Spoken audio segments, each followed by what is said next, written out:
German filmmaker Thomas Behrendt has been fascinated by the world of the oceans since his childhood.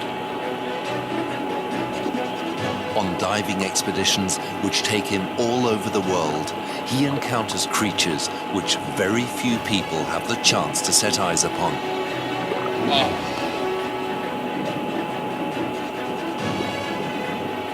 This animal is massive. Are you sure?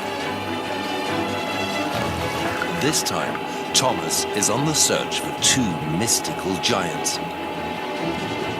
and gets closer to them than expected.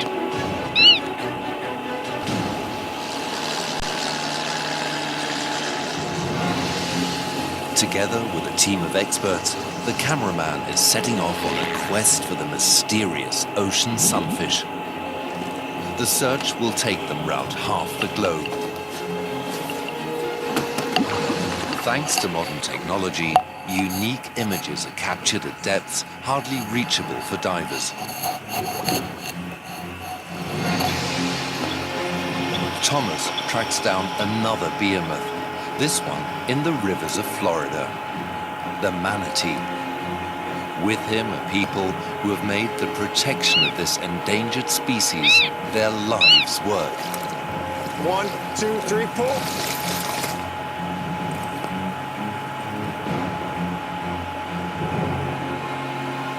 The trail of the world's largest osteicti, or bony fish, leads Thomas first to California. The ocean sunfish is observed regularly off the Pacific coast.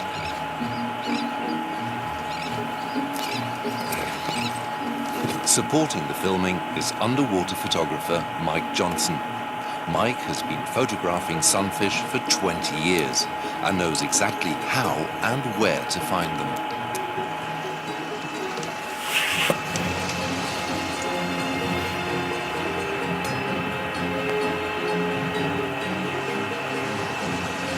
Thomas is interested in how Mike manages to get these deep-sea fish in front of his camera so often.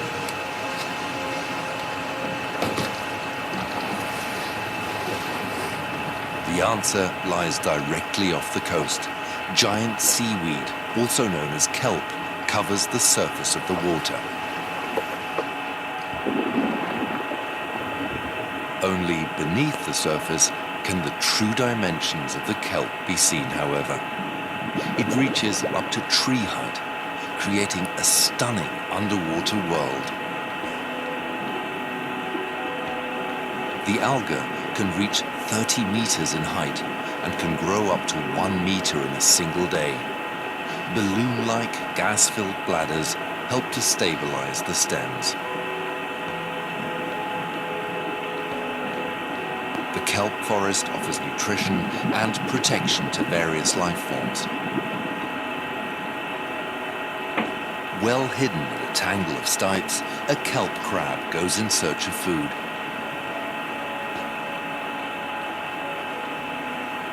The giant alga is anchored to the rocky ocean floor by the holdfast, an adhesive organ.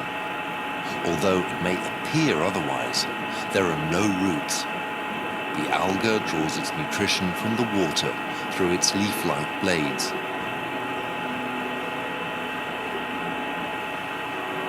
The kelp labyrinth hides a multitude of life. To fish like the kelp bass, it offers food, spawning opportunities, and outstanding shelter all in one. In turn, the rich fishing grounds attract hunters like the seal.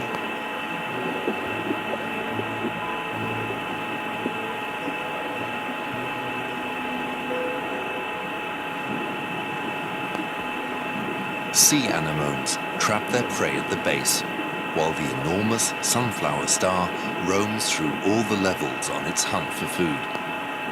The ocean sunfish, however, is nowhere to be found. Nevertheless, its appearance off the coast is connected with the kelp forest.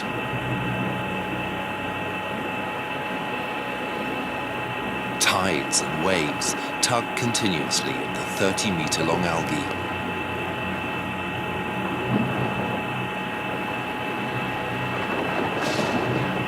When they tear away, they rise to the surface, then drift towards the open sea.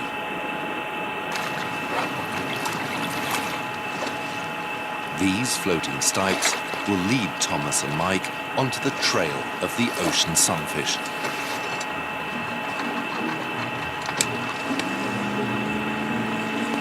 We want to get out offshore as far as we possibly can in a small boat into deeper water where we're more likely to see real kelp patties. Okay. Thomas and Mike get clear of the coast. The kelp is floating somewhere far out in the Pacific. Will they find the right place and meet the ocean sunfish?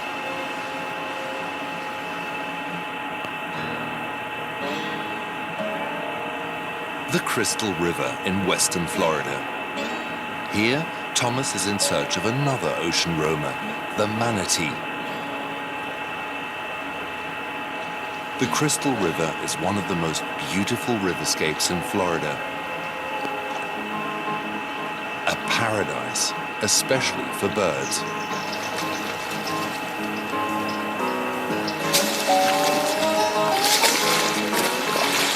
Brown pelicans have spotted a school of fish.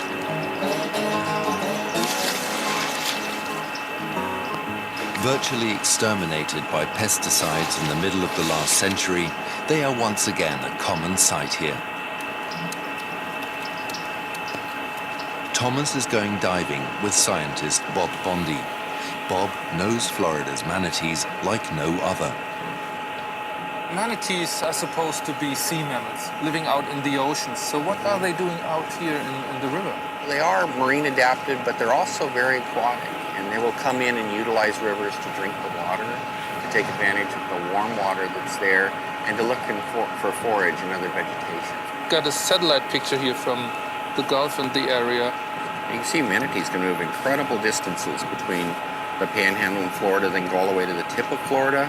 They can go along the Atlantic seaboard all the way up to Rhode Island if they so desire. Mm-hmm. So their migration capability is extraordinary. Manatees are really marathoners, and they can swim incredible distances if they need to and if they want to. The Crystal River is one of the most important wintering sites for manatees. The building boom of recent decades has changed the water quality, however. Now only the Three Sisters springs are crystal clear. Bob wants to check which of his charges are spending the winter here at the warm springs. He's been observing them for decades. By now, they have become a part of his life. Oh, it's a privilege. I mean, face it, I started doing this 30 years ago, and there were a few manatees out there, but even today, there are more. And so we see the reaps and the rewards of what's going on with our conservation, and that's gratifying. They're a magnificent animal, and we have a lot to learn from them. Bob can identify individual animals based on their particular features. A waterproof pen and sketchboard are always to hand. It's basically my way of keeping notes while I'm down there. I've done the best I could to draw a silhouette of a manatee, and as I see scars on the manatee, I'll draw on each of the silhouettes and then keep track of the frames, so you can write down the number of the picture that I end up taking, so that when I get back into the office, I can match these up. Oh, you can't help but love a manatee. They're very endearing. Old pioneers and sailors used to call them mermaids. You know, they must have been at sea a long, long time, but if you look at them closely and you see through their funny-looking face, they really are a very interesting, endearing creature. Bob's investigations reveal that these ponderous creatures can reach an advanced age of up to 50 years. Their laid-back way of life often leads them into dangerous situations, as their many injuries testify. Generally, no manatee is exempt from getting scars from boats that they interact with out in the environment. And as you can see, many of these manatees, if not all of them, have some evidence of their interaction with boats.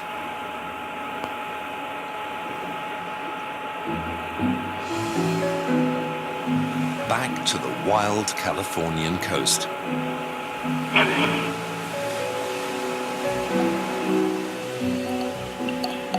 Far out on the Pacific, on their search for the sunfish, Thomas and Mike are on the lookout for floating kelp. Mike makes the decisive discovery. Birds are really an important factor in finding kelp patties. We may not see the kelp, but we see the birds. And if we see birds together, that tells us there's probably something underneath them. It's hard for Thomas to believe that he'll encounter the largest bony fish in the world under such a small layer of seaweed. While Mike secures the boat to the kelp island, the filmmaker prepares for his dive.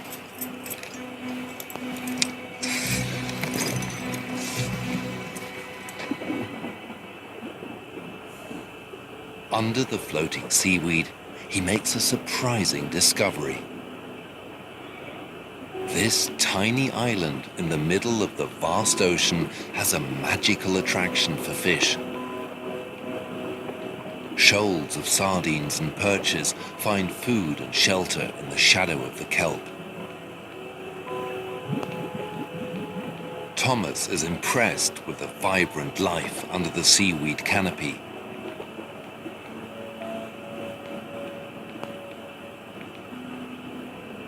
Blue half-moon perches have probably traveled with the flotsam, while treefish are hatched in the kelp.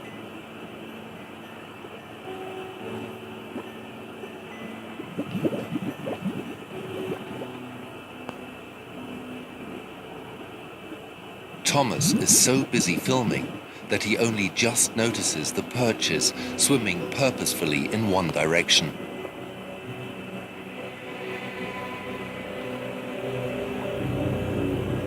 Out of nowhere, an ocean sunfish suddenly emerges. Now it's obvious who the half-moon perches have in their sights.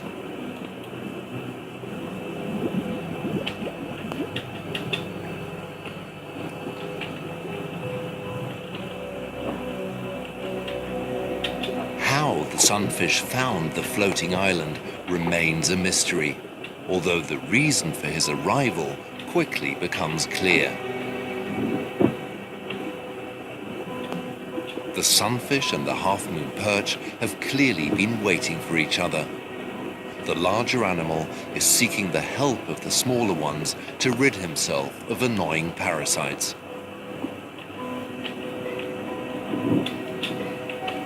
These incomparable fish communicate with a simple signal.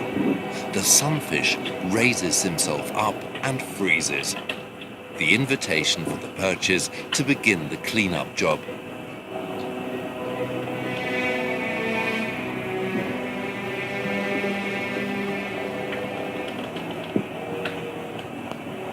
The skin of the common molar, as the ocean sunfish is also known, is one of the thickest in the entire animal kingdom at around 7 centimeters. It stabilizes the creature's huge body like a suit of armor, but doesn't protect against parasite infestation.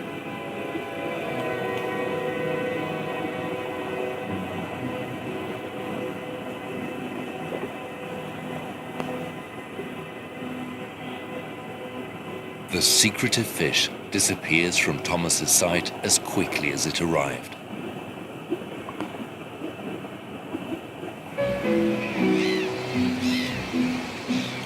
Molars can be found spread practically all over the world, not just on the American Pacific coast. All the same, very little is known about them. In the evening, Thomas gets a call from Italy. Ocean sunfish have been seen in the Mediterranean, off the coast of the island of Elba. The filmmaker doesn't want to miss his chance and decides to fly to Europe.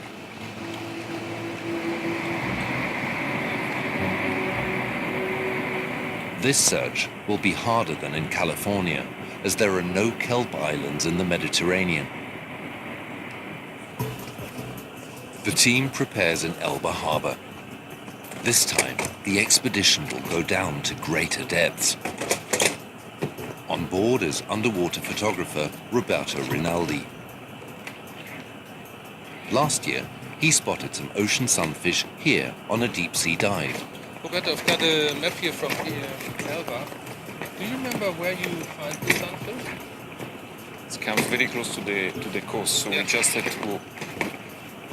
The depth is pretty much because it's below 50 meters, but we have to dive a lot and we have to stay a long time in the bottom because otherwise the chance we have to meet and to see this mola fish, I am afraid that will be always less and less because the time frame last year it was very short. Good, then let's go. Last time, the sunfish disappeared after only 3 days. Thomas is relying on the remotely operated underwater vehicle. It's expected to provide pictures from the vast depths. An opportunity which shark expert Eleonora de Sabata does not want to miss. This is a chance of a lifetime. We hardly ever go so deep in the Mediterranean, so anything we find out will be absolutely new to science. And molas, we know that sharks eat molas, so wouldn't it be fantastic if we saw a shark attacking a mola right in front of our eyes? Fingers crossed.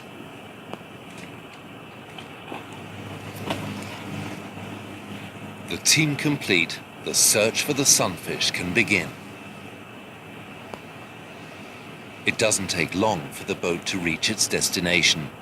Close to the island, the ocean floor drops away steeply. It's too deep for longer dives here, so the underwater ROV is used in place of human divers. Unique.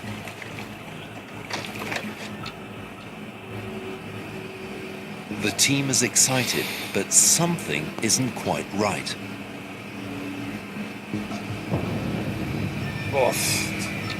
Such a violent impact was not part of the plan.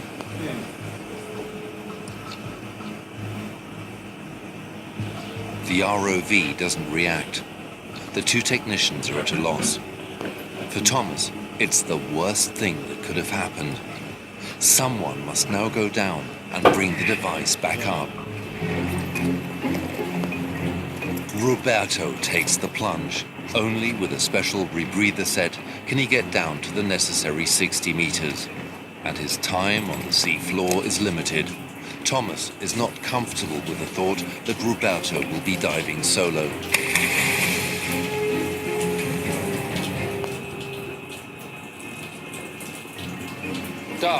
Das muss Roberto sein. After a few nerve-wracking minutes, the diver finally appears on the screen. A short while later, air bubbles indicate Roberto's ascent. He must wait 1 more hour to decompress, however, before he can safely return to the very surface. In the meantime, the team salvages the damaged ROV and begins the diagnostic check straight away.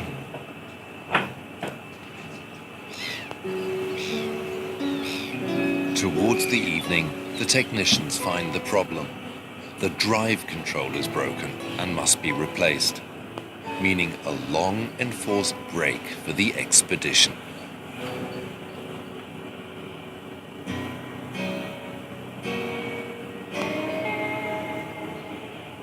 Back to Florida.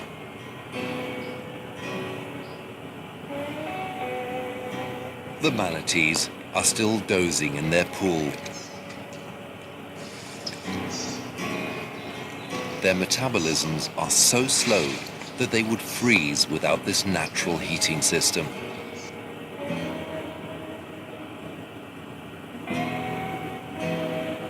The morning grooming routine is carried out by sunfish. They rid the manatees of algae, parasites, and dead skin.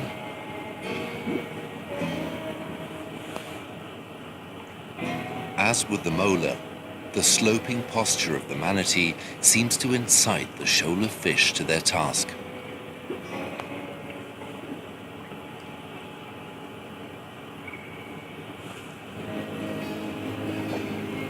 Not far away from the warm springs, Thomas and Bob Bondi discover a manatee with her calf.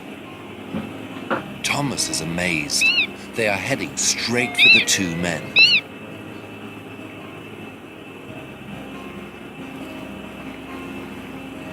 In winter, the creatures only leave the warm springs in order to graze on the riverbed. Manatees are the only sea mammals which live on plants. The vegetarian lifestyle comes at a price, though, especially when there are young to feed. Mothers spend 8 hours a day in search of food.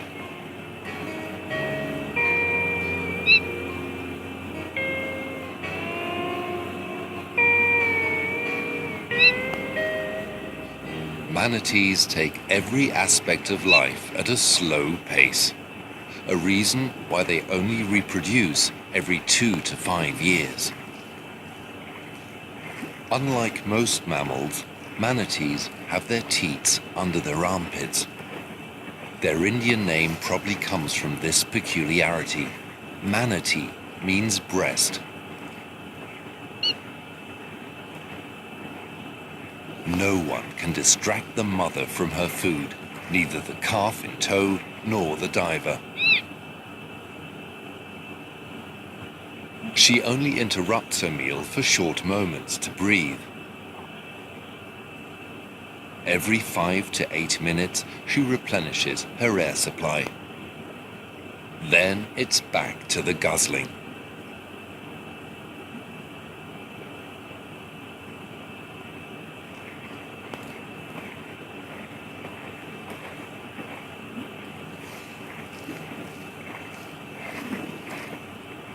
The calf has drunk the milk supply dry. Only when the mother has produced new stocks will it return.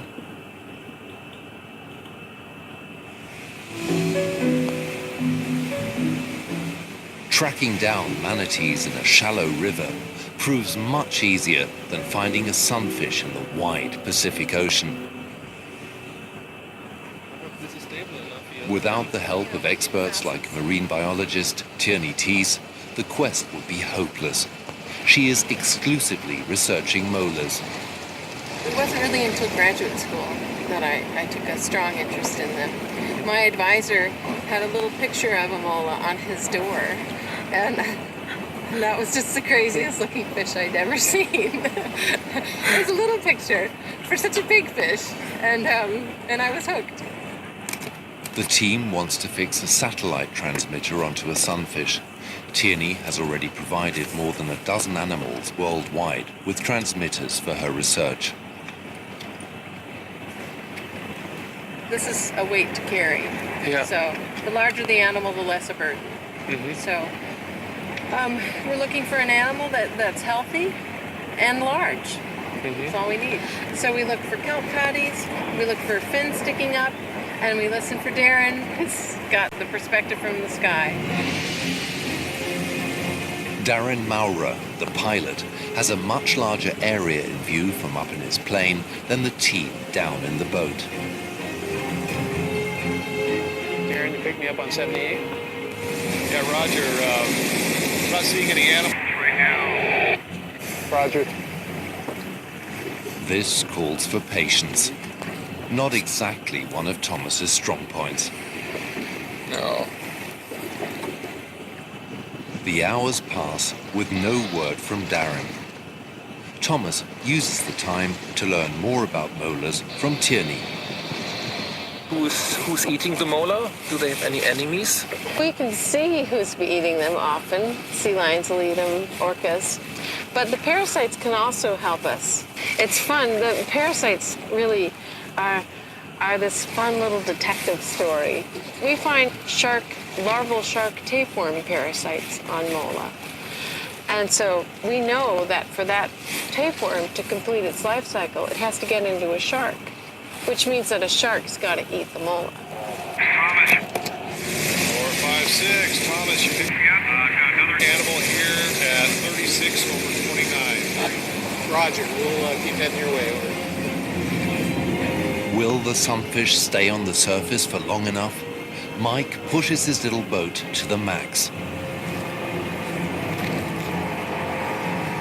4 miles to the northeast of your position. Over.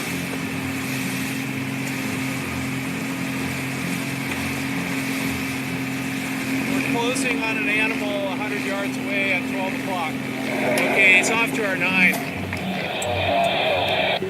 Yeah, we got him. Things have to happen quickly now.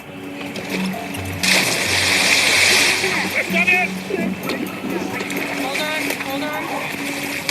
Where's the scalpel? Right here. Tierney has problems anchoring the transmitter into the centimeters thick skin of the struggling fish. If I can get it straight down.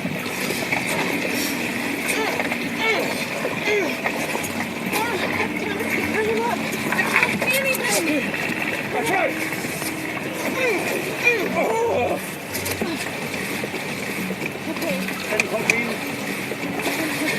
Measure. Dock line.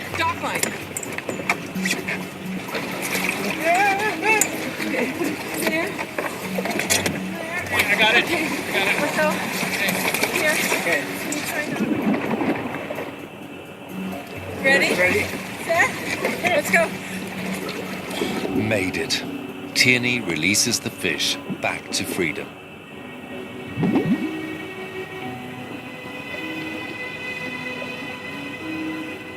Still a little dazed, the creature vanishes into the wide ocean.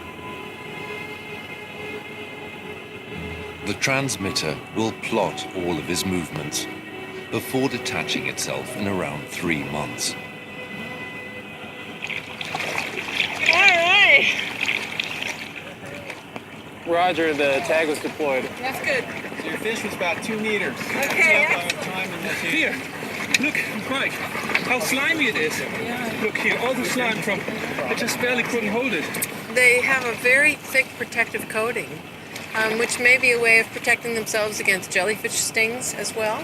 But that's a protective mucus coating that they can protect them against all sorts of infections. The injured hands are evidence of the rough skin beneath the protective mucus.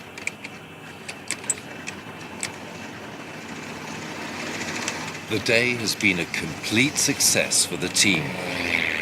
Through the satellite transmitter, Tierney will get to know even more about the secluded life of the sunfish.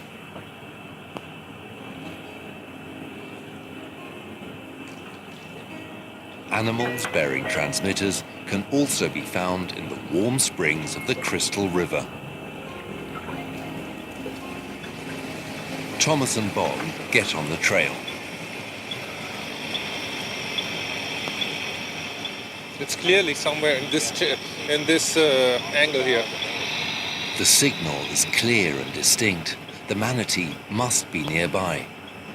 The animals with transmitters help Bob to establish which parts of the river must be closed off to humans.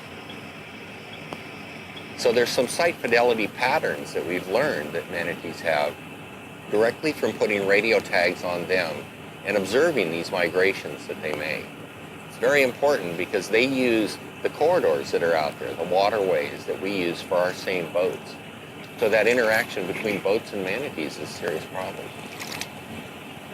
So here's the entrance to the sanctuary where we might be able to see the manatee. Oh yeah, here it is. Oh, yeah. Beneath the buoy is a resting manatee with an unusual wound. We were surprised when we saw this manatee, and it looked like it had a wound inflicted by a propeller. But at close examination, we determined that this was actually a shark bite. This animal had been attacked out in the marine system before it had come into Crystal River. But there's very little evidence that manatees are actually preyed upon by sharks and successful or by alligators. It does happen, but it's a pretty rare occurrence, fortunately for the manatees. Very close to the men, a manatee is lingering, obviously dangerously underheated. A rescue team led by scientist Andrew Garrett is aiming to capture the animal and transport it to a special manatee hospital for medical care. Thomas is up close to the action. But first, the creature has to be found.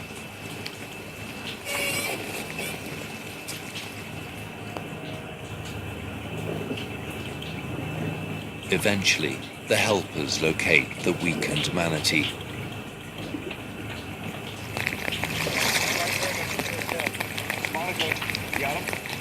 A colleague signals the exact position to Garrett.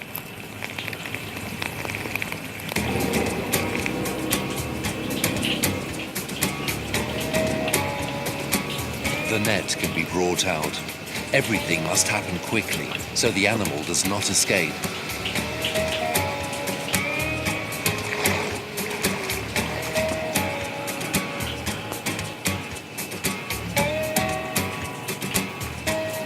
Okay, get the ball from Mike, get the ball from Mike, come on. Finally, the manatee is in the trap, but the hardest part is still to come. Go ahead, you gotta take all, yeah, take them both. And station your pilot further forward if you can, on the other side of that pile. And then Nilda and Mike, you guys are piling the other, way up by that orange ball, like even further up if you can, Stacy. Only with combined strength can the several hundred-kilo animal be heaved on board. All right, slack tail, slack tail, slack tail. All right, ready?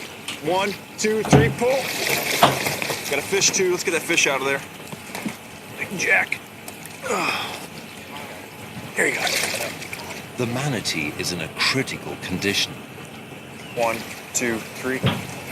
It requires urgent medical attention. Veterinary surgeon Dr. Murphy from the Manatee Clinic at Lowry Park Zoo, Tampa, is already waiting for the exhausted creature. He begins first aid on the patient. She's in really bad shape. It's a cold stress animal that's got a lot of infection in her tail, in her pecs. She's been like that for a while. After Dr. Murphy has given her antibiotics, the underheated animal urgently needs warmth. Her slow metabolism can only generate a meager body temperature. She's in critical shape. If she survives the first few days, then we might be able to upgrade her chances of making it. But right now, she's really teetering on the edge, and she could easily die on us in the next 30 minutes or could die on us by tomorrow morning. There is a glimmer of hope, however. The rescued animal still has a healthy appetite.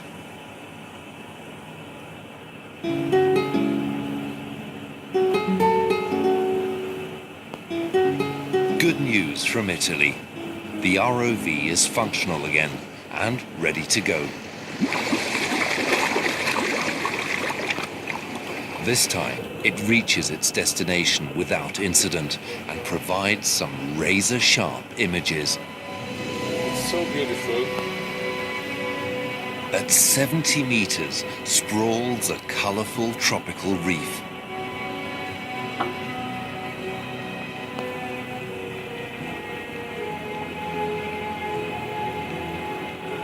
Cold, oxygen-rich water generates enough nutrition to sustain an unexpected abundance of life, surprising at this depth. Only the ocean sunfish is nowhere to be seen.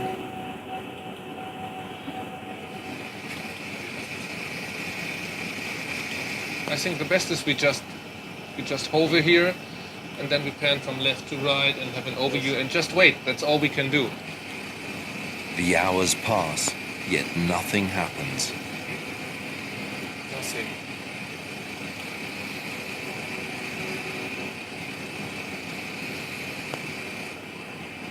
What's that? Oh. It's a mola. Oh. And it's not alone. This is fantastic. Three. Out of nowhere, 3 molars emerge over the edge of the reef, but they are unsettled by the ROV. Stop. Stay here. Yeah. Stay behind the sea Don't fence. scare him, please. A fourth fish now appears. Why are they gathering here at the reef? The upright posture reminds Thomas of the sunfish he observed under the kelp island in California. And true enough, like before, as if on a secret signal, a few smaller fish approach the sunfish. Isn't this Chorus Ulysses? Yeah, the rainbow wrasse. Here in the Mediterranean, exactly as they did off the Pacific coast of California, the sunfish are looking for particular spots at which they can rid themselves of parasites.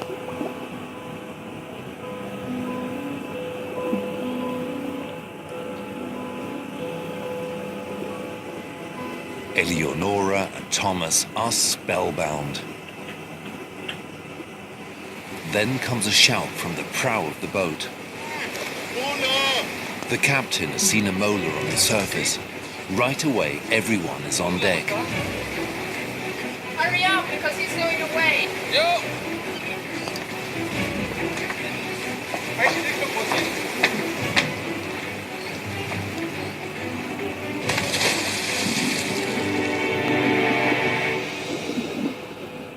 A school of pilotfish leads the filmmaker to the scene.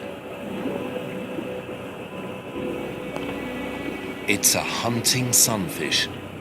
His method may seem unspectacular, but his prey is not to be taken lightly.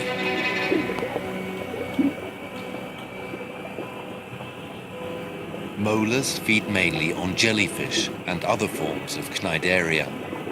Although a single contact with a Portuguese man-o'-war can be fatal for a human, sunfish gobble them up without hesitation.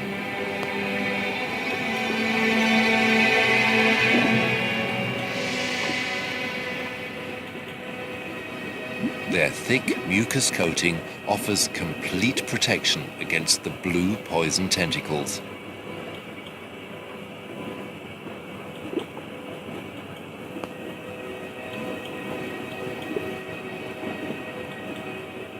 Thomas is delighted.